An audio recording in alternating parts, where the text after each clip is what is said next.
দিনের পর দিন যাচ্ছে, রাতের পর রাত যাচ্ছে, কিন্তু আমাকে যে এই ছেলেটিকে যে বিয়ে দিতে হবে সেইগুলো কিন্তু ভুল করে বলে না একবারও। কোনো লজ্জাও নেই। লজ্জা, বিয়ে করবো আবার লজ্জা? আমার তো আরো মতো বন্ধু আমার দরকার নেই। আর আসবো না।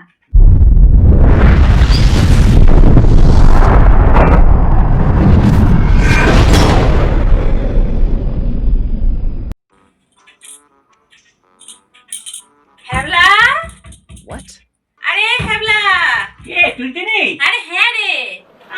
এ কি, তুই কি আমার বাড়িতে প্রথম আসছিস নাকি? আরে না, তোর তো আমি দেখাই পেলাম না। আরে বস বস বস। কি ব্যাপার রে? এই পরীক্ষা না শেষ হয়ে গেছে আমাদের, তুই এখনো বই খাতা নিয়ে বসে আছিস? আরে দূর, ওইটা অন্য কোনো ব্যাপার আর কি। অন্য ব্যাপার মানে? আরে খোলামেলা বল না, আমি তো বন্ধু। বন্ধু, আমি তো বলছি কি আর বলবো, দেখ এতটা আমার বয়স হয়ে গেল, আমার বাবা দিনের পর দিন যাচ্ছে, রাতের পর রাত যাচ্ছে, কিন্তু আমাকে যে এই ছেলেটিকে যে বিয়ে দিতে হবে সেইগুলো কিন্তু ভুল করে বলে না একবারও। বান্দর। এই দাদা, তোর মাথাটা তো ঠিক আছে তো? কেন, মাথা মাথা ঠিকই আছে। তোর বয়স কত তো বিয়ে করবি? বয়স কত, অনেক বয়স হয়ে গেছে আমার, এখন 30, 32, 35 বছর হয়ে গেছে এখন। এখন আমি ফেল করেছি বলে বুঝতে পারছিস না বয়স কত। তাই জন্য তুই এখানে কি করছিস? তুই কি করবো আবার, সামনাসামনি তো আমি বলতে পারি না আমাকে বিয়ে দাও। এর জন্য আমি চিঠি লিখছি, চিঠি লিখে বাবার হাতে ধরিয়ে দেবো, তারপরে দিয়ে আমি হাঁটা দেবো, এবার বাবা বুঝে যা করে করবো। আচ্ছা। বিয়ে করবি শেষমেশ? তো হ্যাঁ, বিয়ে করবো না? কি বাবা, বিয়ে করবি? দাদা দাদা, তো বিয়ে করে বউকে খাওয়াবি কি, পড়াবি কি, রাখবি কোথায়? কেন, পড়াবে কি, আমার বাড়িতেই থাকবে, আর আমি বাড়িতে খাই না, আমার খাবার থেকে একটুখানি খাবে, এ কি হবে, শেষ হয়ে যাবে আমার।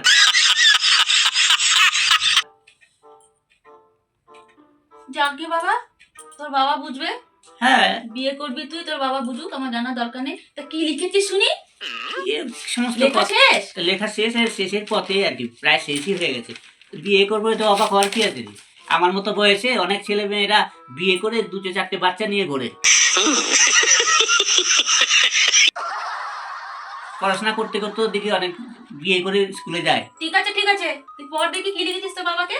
এবার শোন, ভালোই লিখেছি আমি। কোনো লজ্জাও নেই। লজ্জা, বিয়ে করবো আবার লজ্জা? যাকে শোন, তুই অত বুঝবি না বেশি কথা। ঠিক আছে পড়। পরম পূজনীয় বাবা, আশা করি তুমি খুবই ভালো আছো, আর তোমার ভালো থাকাটাই আমার একমাত্র কাম্য। বুঝেছিস? বিষয়, একটা খুব সুন্দরী বউ আমার মায়ের কাজের সাহায্যের জন্য পাকাপাকি ভাবে বাড়িতে আনার জন্য আবেদনপত্র।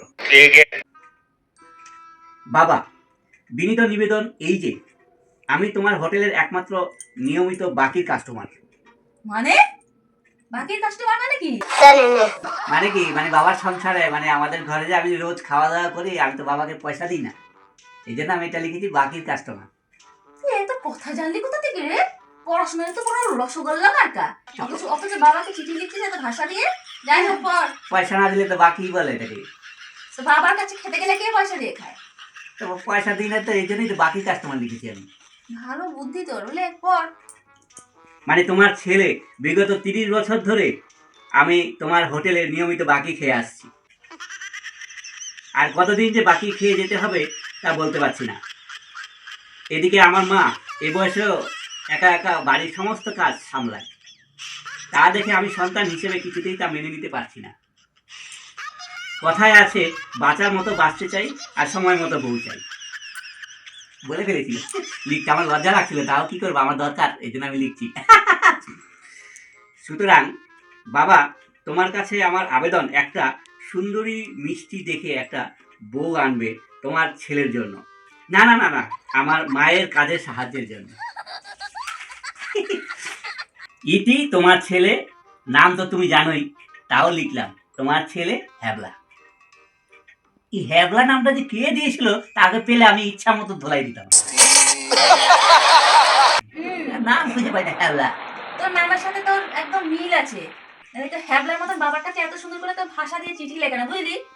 এরকম ভাষা না দিলে আমাকে বিয়েও দিতে দেবে না। আমি যাই বাবা, তোর সাথে থাকলে পরে আমারও মাথায় মতি জীবন চাপবে, আর এই বয়সে আমিও ছোট বিয়ে করবো। বাবা তোর মতো বন্ধু আমার রাখার দরকার নেই, চলে যাই বাবা তাড়াতাড়ি। যা না, চলে যাই, আমি তাড়াতাড়ি আসিস কেন আমার কাছে, আমার তো আরো মতো বন্ধু আমার দরকার নেই। যা, আসবো না। বেকার বন্ধু, এটা বন্ধু না সত্যি।